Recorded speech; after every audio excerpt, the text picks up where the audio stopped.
Hey everyone, welcome to Reddit Readout. Today we are checking out Entitled Parents. Story 1. Entitled Mother kicks me out for fighting with my brother.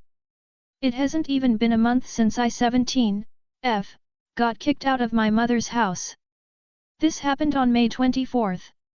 The story really starts on the 23rd. My mom has a house that was built in the 1940s, and my room originally was an attic, but the previous owners transformed it into a bedroom. So naturally, as heat rises, my room gets the hottest in the summer and it is almost unbearable to sleep up there. Even with a box fan on the highest setting. My mom had offered me to sleep downstairs. I could have, and would have done this on my own, but she offered for me to use the air mattress, and so I took the offer. I started to lay the air mattress out and pops my vuppy from my bra. That was a whole situation within itself. I give it to her, she doesn't yell, doesn't take anything yet. Fast forward to the next morning. I have to go pick up my brother from his friend's house as he stayed the night. And as a 13-year-old boy does, he forgot his phone. And I find this out after I got back. Mom asks me to go take him back to his friend's house to get it. Big shocker, they aren't there anymore. I start driving back home and my brother gets a really big attitude and starts telling me to shut up and no one loves me. I teach over really fast and smack him in the face. I know I should have handled that differently, but I did not. He accused me of breaking his nose. There was no blood. I hit him with one of my nails, as I still had my prom nails on. We got home and he went and told my mom. I was texting my dad asking him if I could stay with him for the summer, which he said yes.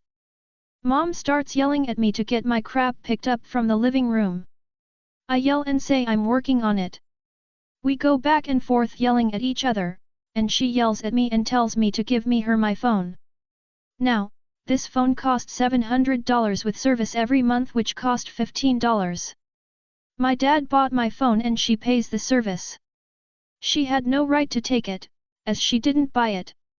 And her rule is once I buy my own phone, which I bought it off my dad so I technically bought it myself, she wouldn't take it anymore. She comes up my stairs, I'm a crying mess already, she fights me for my phone, with me underneath her, I drop it on the other side of my bed.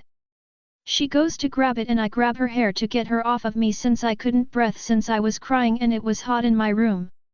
She goes downstairs, takes me keys and phone charger and brings them to her room. I needed her to let me call me dad so he could come get me. She refused. Two perfectly fine working phones to use and she refused. I ran out of the house, no shoes, and started to run to my dad's old job to ask one of his old work friends if he could call my dad. It was hot, I was crying, I couldn't breathe. I turned around and went back home feeling somewhat defeated. I make it back into the house, go upstairs, and told my mom to let me call my dad. She told me if I wanted to call my dad so bad then I could walk to my stepmom's and use her phone. Now, I did this. She lives a mile away from my house across a busy road. Now the walk wouldn't have been that bad if I wasn't in hysterics and carrying a suitcase and 2 book bags full of clothes and stuff I'd need for my dad's. I get there, another shocker, she's not there. I use the office lady's phone to call my dad. He comes and gets me. My mom tells him a twisted version of what happened. I have a work orientation that night and need stuff from my car, i.e. my license, bank info, and my SS card. I get them, still no phone or car yet. I'm upset and nervous for my orientation. I get there, go through the whole process. 2 days later I go to get more stuff and my mom asks me why I'm taking so much stuff with me. As if she didn't tell me to pack my shit and get out of her house. She tells my brother she's thinking about selling my car, to which I freak out. I paid $8,000 for her, and my name is on the title first, she can't sell it without my permission and agreement. And since her name is also on the title, I can't sell it without her permission either. She never had my consent to sell it. I get my phone back that night, coolio. She holds my car hostage and tells my dad I have to talk to a professional about my mental health and get diagnosed with something before she gives it back. I agree, and have wanted to talk to someone because I am not going to lie, I scare myself when I have an episode. She gives it back the following Monday as if she didn't do anything wrong except punish me. I get taking my phone and car away, but telling me to pack my stuff and get out and not giving me the resources to be able to call someone to give me a ride is what ticked me off even more. I also failed to mention, she pushed me on my bed and after she got my phone proceeded to hit me with my hairbrush and threatened to call the cops on me because she felt unsafe. I'm just glad to be out of her house, since it's nothing the first time she's done this. Threatened to kick me out and call the cops on me. Story 2. Woman insults me over a kid's meal and fails. I work at a local fast food restaurant in my hometown and this lady pulled up and ordered a kid's meal with a burger, onion rings, and a strawberry lemonade. I read her back the order and she said yes that's correct, then I gave her the total. She comes to the window, I charge her and hand her the food and then she proceeds to say this is not what I ordered, I wanted a kid's meal and then a side of onion rings, but it's wrong, whatever, I guess I'll take it. I said oh no, we can fix it if you want us to, that's not a problem. She was like yeah you should because it's not what I ordered. I asked her 3 times if she wanted fries or tater tots with the kids' meal because it comes with one or the other and she said I just want what I ordered. I just closed the window and walked over to my manager because at this point I was dumbfounded. I've never had a customer act like this over an incorrect order, we just tell them we'll fix it and they say okay thank you.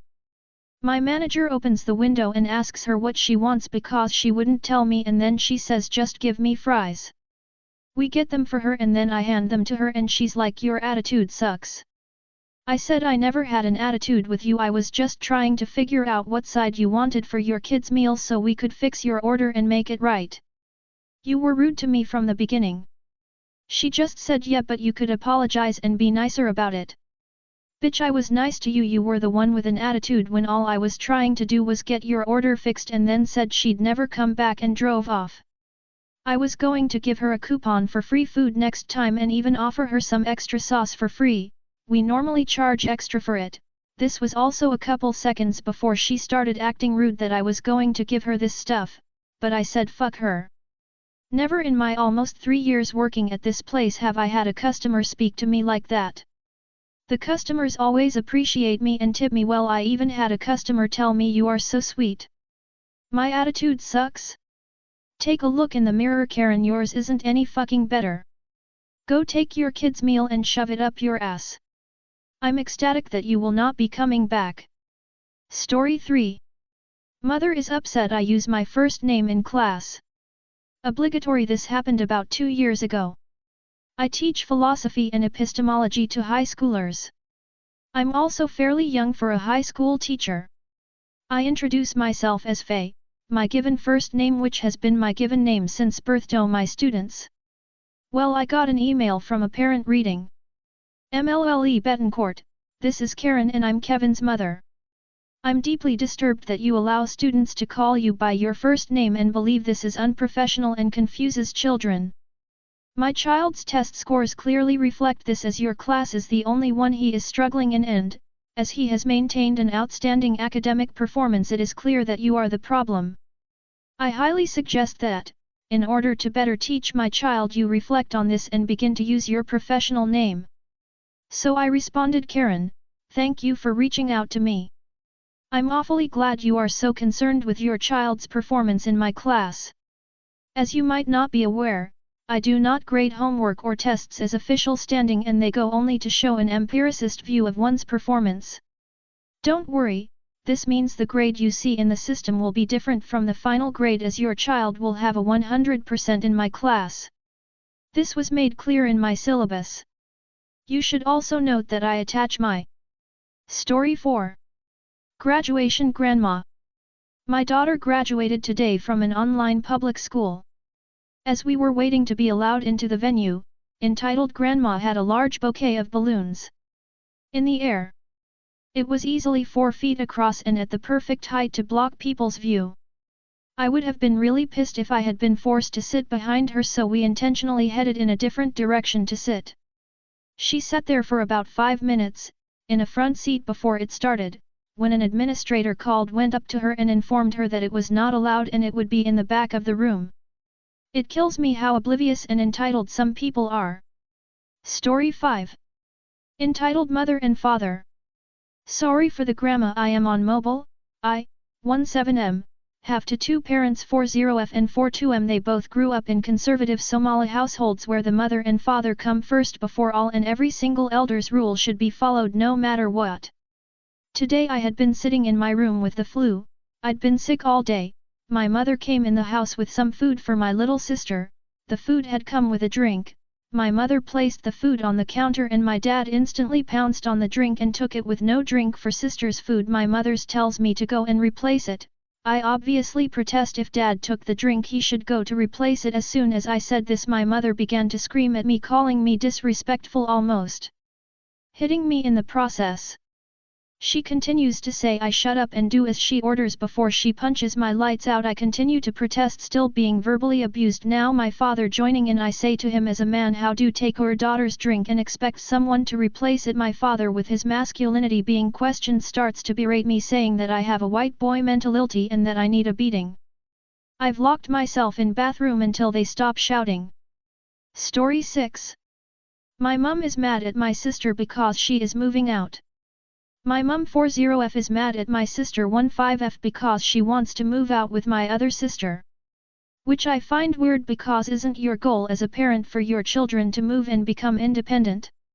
I find it weird and I want to know how to be supportive of my sister. Story 7. Entitled Friend. So one my friends have been trying go viral for a couple years now and is mad I made it and in retaliation won't support me at all and then plays the victim card that I wasn't there for him. Me and my family not only flew him down to let him stay but paid for a couple meals, a rental and alcohol. Then he proceeds to tell me I haven't done anything. This isn't the first time we've had money issues. He owes me about $600 in back pay for debt plus all the traveling expenses. The kicker to all this, I'm banned from going on trips he plans but expects to invite to go down to my parents' beach house. Story 8. Entitled Aunt wants compensation for moving out after living rent-free for 20 years. Hi again, please don't share this anywhere else and on mobile. This happened a couple of weeks ago, the day before Mother's Day. I'm sorry this is going to be long, but I'll try to make it as understandable as possible. My mom has 4 siblings. She's the eldest, 56, Uncle F, 55, Auntie M, 53, Aunt L, 48, and Auntie C, 39. For a lil BG. At the beginning of 2004 both Uncle F and Aunt L moved into Grandma's house while she moved out and in with her husband to his house. Towards the end of the year my uncle had moved out, left a few $100s of unpaid utility bills. They divided the house in half, so when Mom finally decided to leave my father we moved in. Cleaned our half and Mom set up a payment plan to start paying out the debts my uncle and aunt had racked up. Grandma moved back into the house a year after. The following years Mom, her husband, and eventually me, when I started working, started paying for renovations, improvements, and maintenance of the house, including rebuilding the house after a calamity in 2017. For years now I'd been pushing Mom to either talk to Grandma and get the house deed sorted because I don't trust Uncle F and Aunt L. They're both leeches that love to take advantage of Grandma and Mom, and investing so much time and money in a house her siblings will try to sell as soon as Grandma dies isn't fair or smart, and if Grandma didn't want to do that, better to know sooner and put a down payment on another property and start investing in SMTH that Mom knows will be hers. Well, finally after years of recovering from the 2017 event we had enough saved and Grandma was happy with the amount we offered her to transfer the deed and still keeping everything as it is, us covering the bills, her groceries, and medications etc. Grandma told my aunts and uncle. Aunties M and C had zero problems with it because they both have their own houses and are happy Mom is taking care of the house and Grandma. Aunt L was pissed and started calling everyone in the family, crying on the phone that Mom was a heartless CT that tricked Grandma into kicking her out of the house. Truth is, Aunt L is a difficult person to say the least. She has had a revolving door of men coming to the house and introducing them to her sons. She spent a couple of years in jail for grand larceny, I think, and decided that the fallout/consequences of that was Grandma's fault because we didn't take care of her affairs as well as we should have. She has always been physically and verbally abusive towards her sons and partners, such as calling her 6yo son every name under the sun at 2 a.m. because he woke up and came to find her smoking in the backyard. Grandma was growing tired of my aunt also dumping the little kid on her early in the morning because she's 73, has health issues and gets tired very easy. So she told my aunt she's 48, she'd been living rent-free here for 20 years, it's time to get a job and move on. After the first drama stint accusing Mom of stealing the house and tricking Grandma, she announced her 3yo son had asked her to move in with him to take care of his pregnant wife. I feel sorry for that girl tbh. She took some of her stuff but left a bunch of broken furniture and boxes behind. We started cleaning nevertheless. Her half of the house was a pigsty, everything was damaged and dirty, from the floors, to the walls, to the lighting fixtures. There was an infestation of cockroaches and mice. We also found buckets full of piss in the bedrooms and other various stains in the walls. It took us a couple of weeks to clean, repaint, and repair everything. That brings us to the day of the latest incident. All my 3 aunts come to visit Grandma with their kids on that Saturday before Mother's Day. Grandma is a Jehovah's Witness and can't celebrate holidays with us sinners. Aunt Elle starts making. That's all for today. Please don't forget to like and subscribe.